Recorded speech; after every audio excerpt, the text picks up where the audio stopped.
အရာပဲဖြစ်ဖြစ်ပေါ့နော်အသစ်ဆန်းစားဖို့တဲ့မကြောက်ပါနဲ့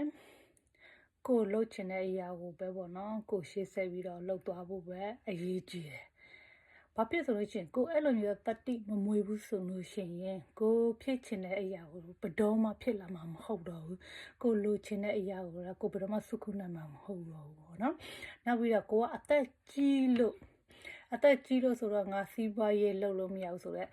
တွေးရင်ဘယ်တော့မှမတွေးနေနဲ့နော် KFC တော့မှအသက်60ကျော်မှစီးပွားရေးအုံနာတယောက်ဖြစ်လာတယ်သူ့ရဲ့ဘဝစကြလေးလာလဲလို့ရှိရင်သူရဲ့ပေါ့နော်ဒါ60ကျော်ဆိုတာဒါဝိထားယူရတဲ့အရွယ်ဖြစ်နေပြီဘယ်သူမှဒီစီးပွားရေးကိုမစင်စားတော့ဘောနော်ငါအေးလေးပဲနေပြီးတော့ဘောနော်နှက်နေတော့မဲ့ဆိုတဲ့လူတွေပဲများကြတယ်ဘောနော်စီးပွားရေးလောကဘယ်သူမှဟိုစားဖြစ်တော့ဘူးမစင်စားတော့ဘူးလောက်ကန်မှုတွေဒါမဲ့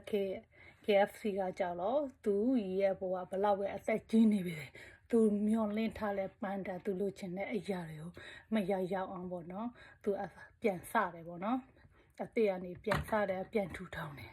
အသက်အရွယ်ကိုဘေးမှာထားပြီးတော့ကိုစတဲ့နေရာမှာပဲကိုစတဲ့နေရာမှာပဲဒါအကောင်းဆုံးနေပဲဖြစ်တယ်ဒါကြောင့်ဘယ်တော့မှတခုလုံးမဆိုရှင်တွန်းမစုံနဲ့ဟောနော်မရဲတရဲလေးလည်းမလုံနဲ့လူဆိုတာရဲမှကိုအရဲ့အောင်မြင်မှုပန်းနဲ့ရမှာတက်เสียမလို့ဘူးလေးလာဖို့ပဲလိုတယ်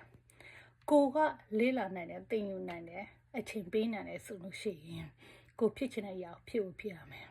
လူတွေလည်းတိတ်မကြောက်နဲ့လူတွေကြောက်လို့ရှိရင်ကိုပြန်ပြီးတော့ချင်းချောက်တယ်ကိုကကြောက်မှသိတဲ့ခါကျတော့သူတို့လာချင်းချောက်တယ်ချင်းချောက်တဲ့ခါကျတော့ကိုကပိုကြောက်တယ်ဒါကြောင့်လူတွေကိုလည်းကြောက်เสียမလို့ဘူးကိုလှုပ်ချင်တဲ့ဥစ္စာကိုပဲရှေ့ဆက်ပြီးတော့လှုပ်သွားမှန်တယ်ဆိုလို့ရှိရင်ကိုယ့်ရဲ့စိတ်ထဲမှာမှန်တယ်ဆိုလို့ရှိရင်လှုပ်သွားဘသူတွေပဲဖြက်စီကိုရဲ့လိုအပ်ချက်တွေကိုမပြည့်စုံဖို့ပဲလိုတယ်အဲ့ဒီအတွက်နိုင်ပြောချင်ပါတယ်